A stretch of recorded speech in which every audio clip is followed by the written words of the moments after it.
In an alternate reality where the pen trades places with the pan, I find myself donning the hat not of a writer but of a chef.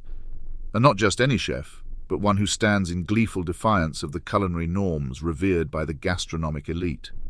In this whimsically perverse scenario, my kitchen becomes a realm of calculated chaos, a veritable battleground against the orthodoxies of cooking. It is here that Gordon Ramsay, the tempestuous titan of kitchen nightmares, comes thundering in.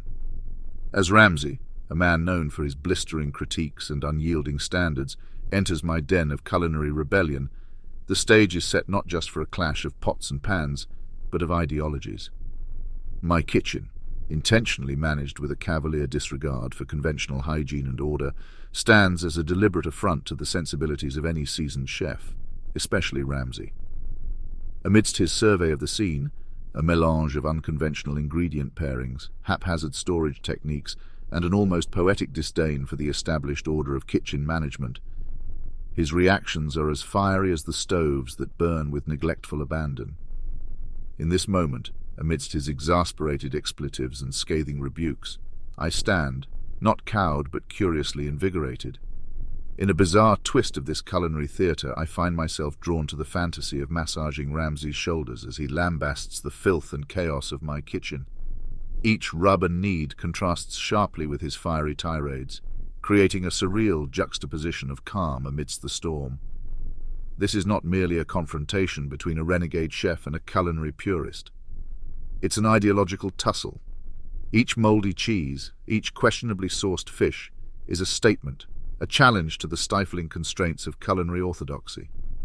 Ramsay's tirades, laced with both disgust and a begrudging hint of fascination, become music to my ears. In his outbursts, I hear not just criticism but a dialogue, a furious, passionate dialogue about the essence of cooking and creativity.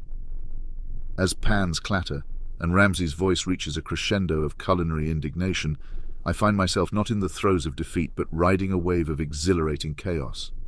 This kitchen, my arena of rebellion, is where I wage my war, not with the pen, but with the pan. And in this war, every scathing critique from Ramsay is not a mark of failure, but a badge of honor, a testament to my successful upending of the culinary order. Before the climax of this culinary saga, an unsettling and almost dreamlike sequence unfolds. As Gordon Ramsay's fiery critiques slice through the air, echoing off the walls of my anarchic kitchen, a surreal and somewhat disturbing facet of my rebellion reveals itself. Whenever Ramsay turns his back, consumed by his critique of the culinary mayhem, my expression morphs dramatically. The face that confronts his is one of feigned humility and respect, a mask of deference to his expertise.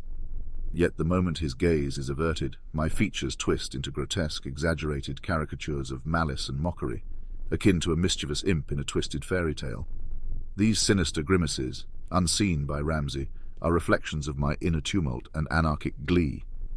They are silent, mocking retorts to his tirades, embodying the perverse joy I find in this orchestrated chaos.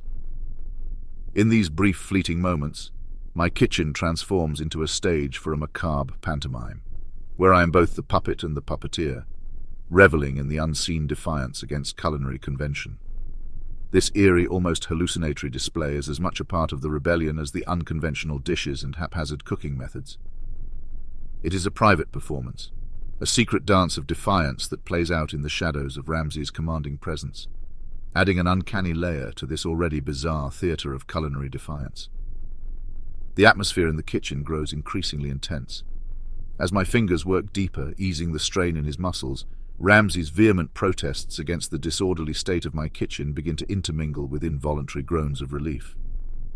The contrast between his vocal disdain for the culinary chaos around us and the undeniable physical comfort he finds in my massage creates a dissonant harmony. It's as if each moan of pleasure he unwittingly emits is a reluctant concession to my culinary rebellion, a subconscious acknowledgement of the thrill found in this unorthodox approach to cooking. As the tension in Ramsay's shoulders dissipates under my touch, it feels as though I'm not just transforming his physical state, but also chipping away at the rigid structures of culinary convention. With each press and rub, I'm not just easing his stress. I'm symbolically kneading a new path in the world of gastronomy, one where rules are bent and pleasure is derived not just from the taste of food, but from the thrill of the culinary journey itself.